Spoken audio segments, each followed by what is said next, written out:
temos agora a palestra da BASF, Soluções e Benefícios dos Plásticos de Engenharia da BASF para a Substituição de Metais. O palestrante é Joel Gonçalves, que é engenheiro de suporte e desenvolvimento de novos produtos. Oi, Joel, tudo bem? Boa tarde. Boa tarde, Simone. Boa tarde. Olha, um prazer ter mais uma apresentação da BASF aqui conosco. Já tivemos ontem, ótima apresentação, teremos ainda outras até o final da semana. Eles já estão disponibilizando o teu PPT para que você dê início à tua apresentação. Bom, para quem não me conhece, meu nome é Joel. Eu sou engenheiro de aplicação aqui na BASF, na parte de Performance Materials. E o tópico que a gente quis trazer hoje para vocês é a parte de substituição de metal por plástico, que para a gente é um tema muito importante e nós temos bastante projetos atualmente nesse foco, porque traz muitos pontos positivos que vocês vão ver nessa apresentação, da parte de benefícios dessa substituição de metal para plástico. E um dos pontos que a gente quer tratar com vocês hoje é principalmente como que a BASF consegue ser parceira dos clientes nesse tipo de oportunidades, né? Então, se puder passar o slide. Então, a gente vai falar rapidamente um overview sobre o que é a BASF, e são dois pontos importantes que a gente queria falar com vocês hoje, que é a parte de benefícios e como a BASF consegue suportar nossos clientes nesse tipo de projetos. Pode passar. Então, só para vocês terem uma ideia do que é a BASF, né, nós temos globalmente mais de 355 plantas de produções, mais de 120 mil colaboradores, 90 mil clientes, e vendas em 2018 de quase 63 bilhões. E a gente gosta de falar um pouquinho desses números, principalmente a parte do número de clientes, né, de 90 mil clientes, para mostrar que muitas vezes a gente pode ir no mercado e não achar um produto onde você vai estar vendo escrito BASF, mas com certeza a química da BASF vai ser encontrada em quase todas as outras indústrias, em quase todos os outros produtos que são feitos. Pode passar.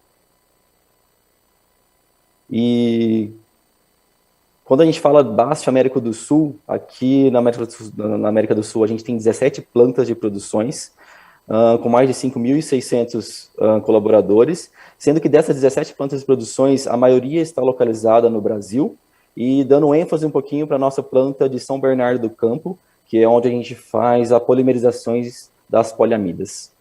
Pode passar. E quando a gente fala de BASF, a gente tem várias unidades de negócio, então a gente sai desde químicos, parte de materiais, soluções industriais, tecnologias de superfícies, nutrição e cuidados, além de soluções para a agricultura. Mas hoje o nosso foco vai ser um pouquinho mais em materiais.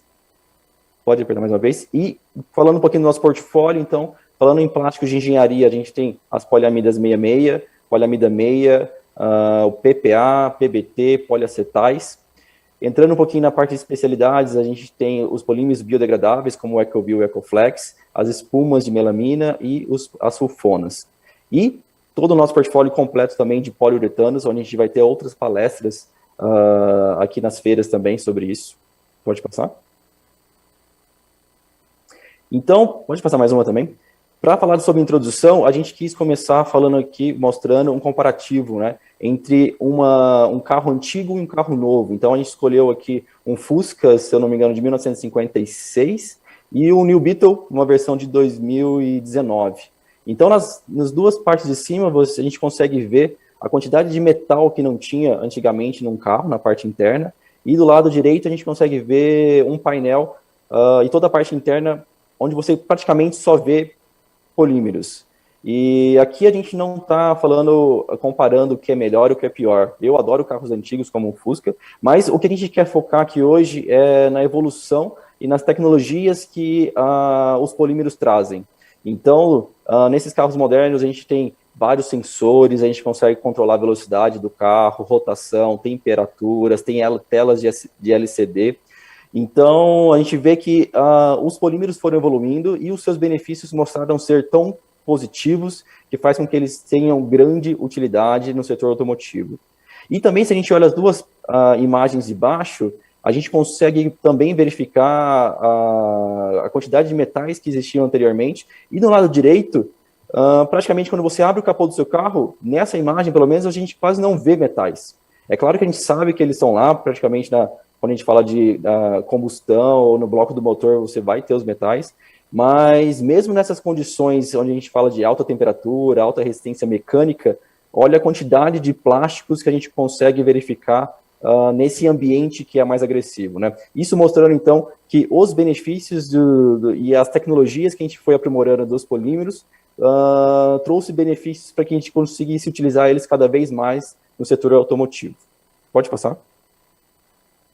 E quais seriam, então, os benefícios, pode passar mais um, os benefícios que a gente tem na troca, né, na substituição de um metal para o plástico. Então, aqui a gente conseguiu dividir em 6 pontos. Então, começando, número 1, redução de peso, 2 seria integração de função, depois a gente vai um pouquinho para a parte de facilidade de processamento, reduções de CO2, reduções de custo e alguns outros. Pode passar mais um slide? Então, começando na parte de redução de peso, aqui a gente compara um pouquinho as densidades. Então, se a gente compara a densidade de um aço ou de um alumínio, a gente vai ver que eles são muito superiores às densidades das poliamidas, que são de 1,3 a 1,4, 1,5. Então, só nessa diferença de densidade, a gente já chega em muito mais que 50%. Se a gente adicionar a densidade também o fator de design, que a gente consegue chegar na parte de polímeros de engenharia, a gente consegue reduzir mais de 50% quando a gente fala de uma troca de um metal para um plástico. Pode passar? Outros benefícios que seriam, por exemplo, a integração de função. O que seria integração de função? Seria fazer mais em uma única injeção. Então, juntar sensores, suportes, conectores, engates, fixadores, válvulas, flaps, entre outros componentes, juntar vários desses pontos em uma única aplicação, e com isso cortar várias etapas do seu processo de produção. Pode passar mais um? E quando a gente fala em facilidade de processamento, então a gente fala, partindo da matéria-prima até chegar na aplicação final, para você processar o metal, frisando aqui a parte de fundição ou die casting de metais, a gente poderia passar desde, por exemplo, a obtenção da matéria-prima, fundição, onde você tem que colocar 600, 700 graus para fundir o material. Depois que você funde o material, você vai injetar ele no seu molde. Depois que você retirou ele do molde, você tem que destacar o canal de injeção, fazer um jateamento se você precisar de algum acabamento superficial, fazer uma usinagem para fazer as furações ou algum tipo de corte. Estanqueidade, se sua peça precisar desse tipo de teste. Até você chegar numa peça pronta para montagem. Falando que nesse teste de estanqueidade, nesses processos de metais de fundição, você muitas vezes tem problemas com porosidade, isso faz com que você tenha uma porcentagem de refúgio, que faz com que esse processo fique muito oneroso.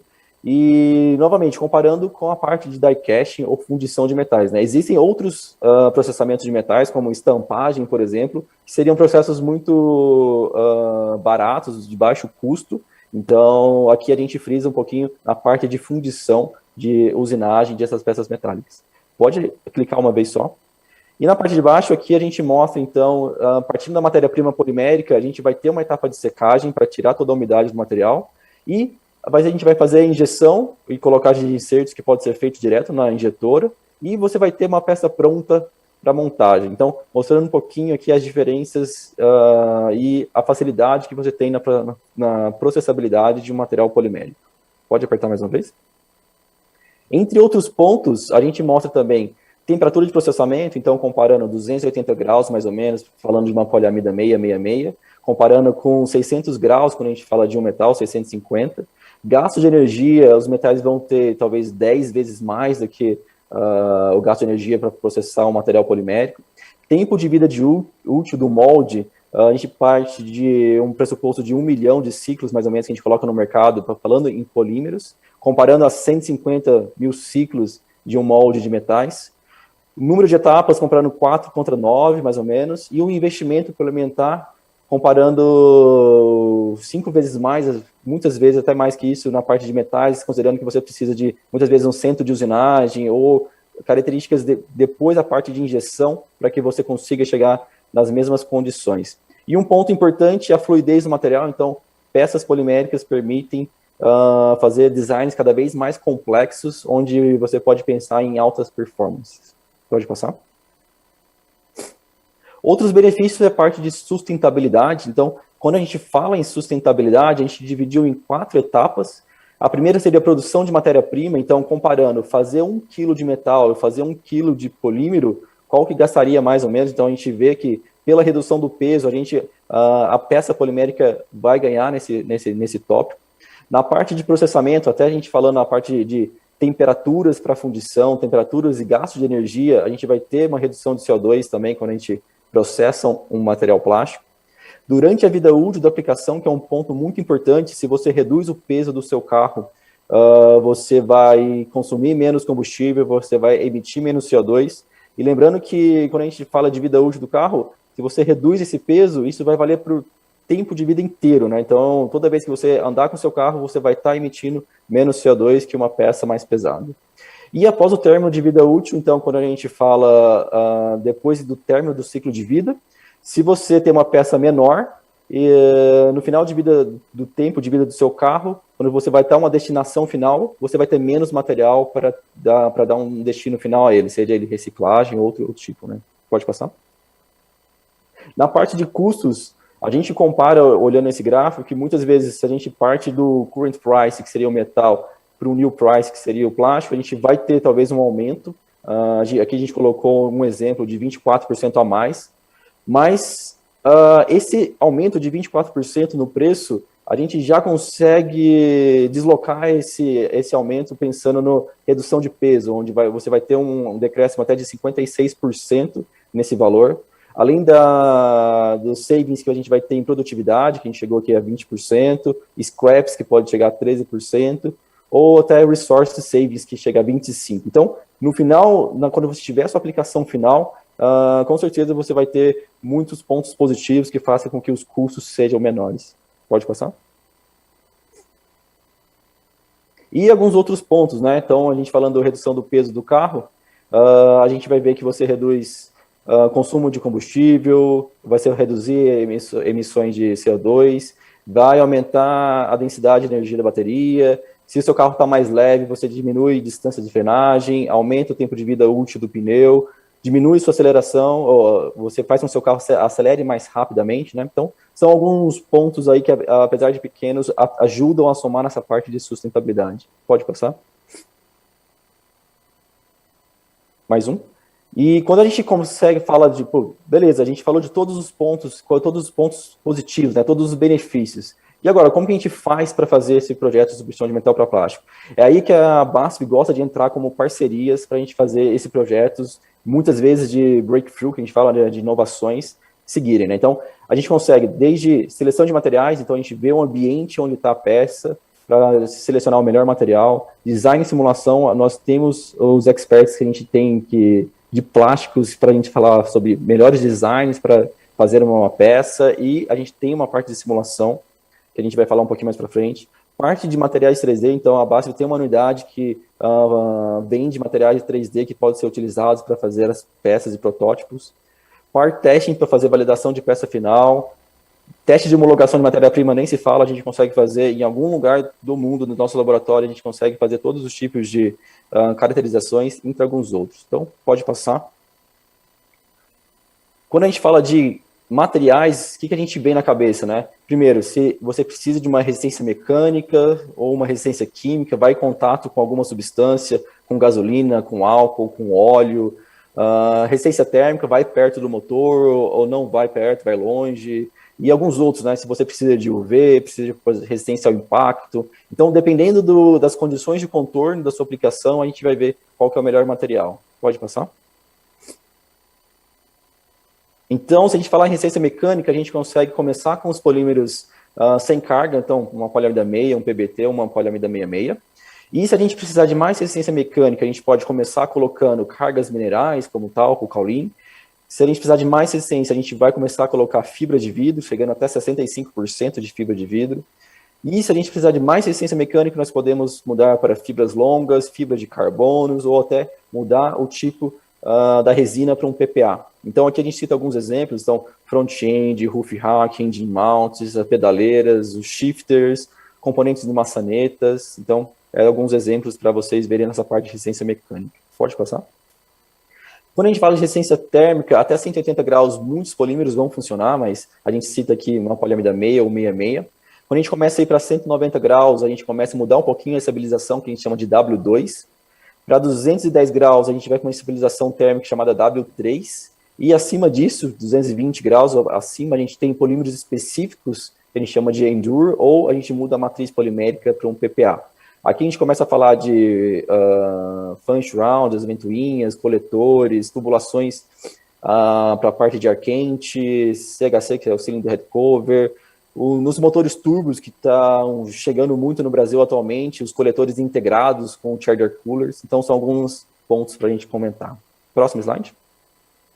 Na parte de resistência química, a gente também parte de uma poliamida 6. Se a gente quiser mais resistência química, a gente vai para uma poliamida 66, que tem mais cristalinidade. A gente tem uma poliamida 66 Plus, que a gente fala que tem resistência à hidrólise. Então, quando a gente fala de radiadores, onde você tem contatos com etileno glicol, esse material seria o mais utilizado nessas aplicações. E a gente também tem as poliamidas 610 ou PPA, dependendo da substância química que vai em contato. Então aqui a gente cita alguns exemplos, como os filtros, radiadores, filtro diesels, charger coolers e até uns thermostat housings que a gente pode ter. Pode passar?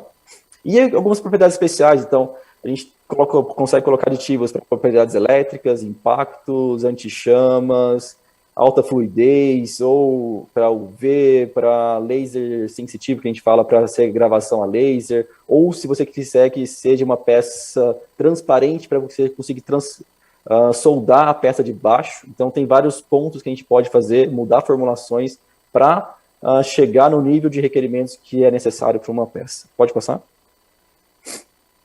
E quando a gente fala um pouquinho de substituição de metal para plástico, uma coisa que sempre pega é a parte do design. Então, aqui a gente conseguiu, quando a gente fala de mudança de metal para plásticos, algumas coisas são importantes. Então, por exemplo, pontos de fixação. Se você está substituindo uma peça, você não pode mudar os pontos de fixações e as condições de contorno perto dessa peça. Aquele em verde ali, a gente pode mostrar onde você tem grande concentração de massa, isso é um problema para os polímeros, então a gente vai conseguir modificar esse design de modo que você consiga reduzir essa concentração de massa e mesmo assim mantendo a resistência mecânica.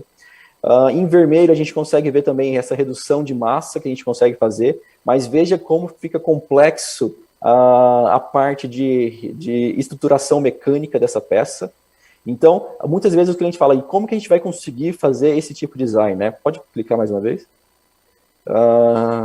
Aqui a gente mostra, então, a peça, né, em plástico, mostrando que, se você passar esse slide rápido, a gente até veria que as peças são muito similares, mas se você começa a olhar cada um dos detalhes, a gente vê que a complexidade de fazer uma peça dessa, manter as mesmas propriedades e utilizar os materiais poliméricos. Não? Então, nós temos na BASF especialistas prontos para que a gente consiga fazer e dar mais aval para a gente conseguir fazer essas modificações e dar sugestões desses designs para a gente conseguir fazer esses projetos irem para frente. Pode clicar? Na parte de simulação, nós temos a simulação interna, então nós pegamos a geometria da peça, conseguimos fazer o mold flow, que é verificar como que o material vai se comportar dentro dessa cavidade. Vamos pegar as orientações de fibras, vamos colocar as cargas até chegar na peça final. E esse ciclo pode repetir várias vezes até a gente ter certeza que a peça chegou no dimensional que a gente, nas propriedades mecânicas que a gente precisava. Pode passar? E quando a gente fala de propriedades mecânicas e simulação, a BASF tem um software feito pela BASF, onde, por exemplo, a gente leva em consideração a orientação da fibra de vidro, né? Então, se a gente pegar um software padrão de mercado, muitas vezes eles vão levar em consideração a resistência mecânica do material como o ponto para ser utilizado em todas as simulações, sendo que isso pode não ser verdadeiro. Então, o que a BASF fez? A BASF fez vários corpinhos de provas em várias orientações diferentes de fibra, sendo que cada uma dessas orientações de fibra vão nos dar respostas mecânicas diferentes. Então, a gente pegou um software que é capaz de ler em cada ponto qual vai ser a orientação de fibra para a gente escolher a melhor propriedade do material em cada um desses pontos. Pode passar? E não é só isso, então a gente citou o caso da orientação de fibra, mas nós também levamos em consideração a umidade, a temperatura, a velocidade com que é feito o ensaio, e a orientação que eu citei no slide anterior. Então, todos esses pontos fazem com que a gente tenha esse gráfico com milhares de curvas. E o grande diferencial do nosso simulação é que em cada ponto do material a gente vai utilizar a curva correta. Isso não quer dizer que a BASF refez a física, né? A gente costuma falar isso. Quer dizer que quanto melhor o input que a gente tem, melhor é o output ou a resposta da simulação. E é nisso que a gente trabalha. Pode passar? E um outro ponto são os materiais que a BASF tem, né, para a parte de materiais 3D. Então, pode clicar mais uma vez. A gente tem tanto materiais para a parte de pó, para filamentos, fotopolímeros, até filamentos metálicos, que podem ser utilizados para a gente fazer protótipos funcionais para ser testados e validados todo o design que a gente fez na simulação, né? Pode passar? E para finalizar, a gente chegou até a parte do material 3D, mas alguns outros pontos que a gente é legal citar também. A BASF tem o part testing, onde a gente consegue fazer muitas validações, não só de matérias-primas, mas também de peças finais. Então, se a gente for fazer uma peça final, a gente sabe que existem muitos custos atrelados a essas validações, e esses custos muitas vezes são altos. Então, nós temos nós conseguimos fazer vários desses testes internamente, seja ele burst pressure, que é além de câmeras climáticas, circulações de óleos com temperatura. Então, é para deixar todos os nossos clientes a par de todos aqueles pontos onde a BASF consegue dar o suporte para fazer esses projetos que são muito inovadores e são sustentáveis virarem realidade. Bom, acho que é isso. Acho que devido ao tempo que a gente tem, a gente não consegue entrar em muitos detalhes, mas a gente fica à disposição de todos os clientes que quiserem conversar mais sobre esses tópicos, e até se vocês quiserem que a gente faça algum workshop direto com a sua empresa, a gente está à disposição também, que vai ser muito mais detalhado. Fica à vontade, Simone. Ô, Joel, ótima apresentação, viu? Como sempre, temos algumas perguntas. Qual a etapa mais difícil do processo de transição do metal para o plástico? Bom, eu diria que a parte mais difícil é o que a gente chama de breakthrough, né? É a parte de design. Então, quando a gente fala de substituição de metal para plástico, é uma peça já existente em metal, que ela já funciona. Então, a gente tem que pegar todas as condições de contorno e manter os pontos de fixações no mesmo lugar. Só que a gente sabe que quando a gente muda uma peça de metal para plástico, a gente altera essas estruturas, né? Então, a gente tem que pensar num design de forma que a gente consiga reforçar o material e manter os mesmos pontos de fixação. Então, essa parte do design, eu acho que é uma das mais desafiadoras. Tá. A escolha do material plástico mais adequado para cada substituição. Como que a BASF fornece esse apoio? Bom, nessa parte a gente tem uma infinidade de grades diferentes que a gente pode escolher. Então, toda vez que a gente começa a fazer um projeto de substituição de metal para plástico com o cliente, nós não temos o know-how da aplicação, então isso é do cliente. Então, acho que através das reuniões técnicas, a gente consegue verificar junto com o cliente quais são as condições de contorno dessa peça. Então, se ela vai estar em contato com temperatura, com alguma substância específica, e através desses pontos a gente vai verificando o que seria necessário de requisitos nos materiais para que a gente consiga passar o melhor grade para cada aplicação. Qual a diferença de tempo entre a produção de uma tampa de válvula, por exemplo, do metal para o plástico? Quando a gente fala de tempo, a gente tem que levar em consideração algumas coisas. Por exemplo, na parte de metálica, de uma tampa de válvula, se a gente for fazer ela em metal, elas vão ter várias etapas, né? Então, a gente vai ter a parte de fundição, depois você vai ter que precisar tirar os canais de injeção que são metálicos, então você tem que ter um equipamento para isso, não é só destacar, né? Se é uma tampa de válvulas, um CHC, você vai precisar de fazer estanqueidade para ver se ele está estanque. Usinagens para fazer alguns insertos, então isso são várias etapas, né? Então isso acaba tornando o processo muito longo. E quando a gente compara com um plástico, a injeção de um termoplástico, a gente vê que numa única injeção você faz uma peça quase pronta, né? Então quando a gente fala de ciclo de injeção, às vezes é até comparado, né? A gente fala de um ciclo de injeção de plástico para o metálico, mas a diferença é que o plástico já sai quase praticamente pronto, enquanto os metais ainda precisam de várias outras etapas para conseguir terminar o processo. Quais são os materiais mais recomendados para aplicações under the hood? Quando a gente fala de under the hood, a gente fala de um ambiente muito agressivo, porque a gente fala de altas temperaturas, muitas vezes contato com combustíveis, álcools, gasolinas, óleos lubrificantes ou refrigerantes, como o etileno glicol. Então, as poliamidas geralmente são muito utilizadas nessas aplicações, sejam ela meia ou meia-meia.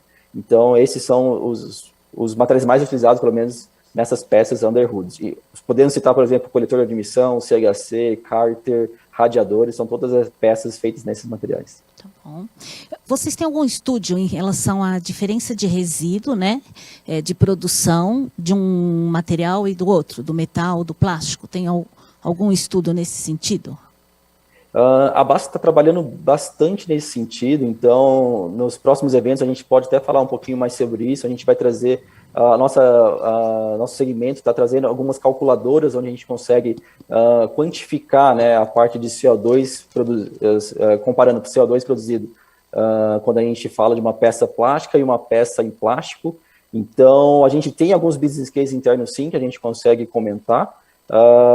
E a gente também está preparando essas calculadoras para que fique bem mais fácil a gente mostrar para os nossos clientes essas comparações, né, de quanto que a gente consegue reduzir emissões quando a gente faz uma peça em plástico versus uma em metal.